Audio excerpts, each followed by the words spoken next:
health officials sounding the alarm about the leadership of the health secretary, Robert F. Kennedy Jr., with a warning that they say he is putting Americans' health at risk.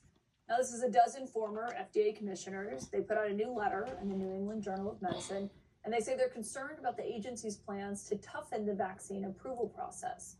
This also comes tonight as the former CDC leaders who resigned in protest over the summer say that Secretary Robert F. Kennedy Jr.'s handpicked advisory committee appear poised to raise vaccine risks while burying their benefits. Those are warnings that come as those same advisors are weighing major changes to the childhood vaccine schedule tomorrow, including whether or not newborn children should be vaccinated against hepatitis B, which is a highly contagious disease that destroys the liver. My medical source tonight is Dr. Jonathan Reiner, who is a professor of medicine and surgery at George Washington University. I think the key question I have is, do you think it's necessary for them to be deliberating over this for tomorrow? Well, I think a lot of this is already preordained. And almost the entire policy thrust of medical policy thrust of HHS and CDC and FDA is coming through the Secretary's office. So RFK Jr., a lawyer, is dictating medical vaccine policy for the United States. He handpicked the ACIP committee, the CDC advisory committee on immunization practices, handpicked it after firing the pre-existing committee, put in place many folks who share the same anti-vax opinions as he does.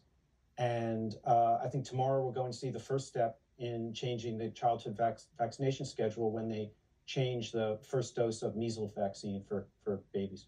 And what's the impact of that? If you're a new parent and you're thinking, well, what do I need to do? Well, what parents need to do is to talk to their pediatrician. Going forward, the only really credible information that parents should expect to get is from their own doctor and their own pediatricians. I would not trust what's coming out of CDC and HHS or even FDA. But hepatitis is a remarkably contagious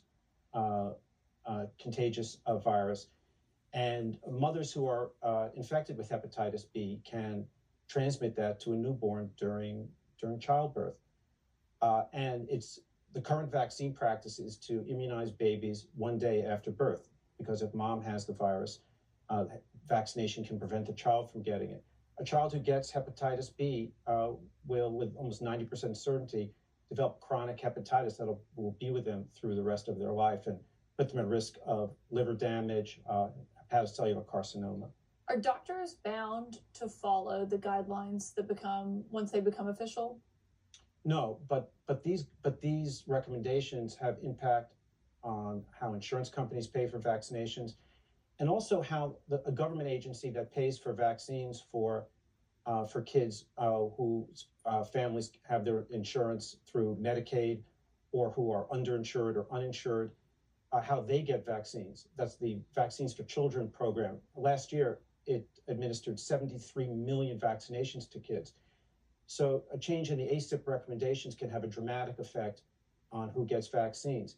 If they push this back just 2 months, it's about 1,400 kids will get hepatitis. If they push it back, as some people suggest, to age 12, then 2,700 kids per year will get hepatitis. So there are real clinical lasting impacts from changing these recommendations. Yeah, I mean, especially if there are lifelong implications there. Doctor, thank you so much for being here tonight. Really appreciate your time. Dr.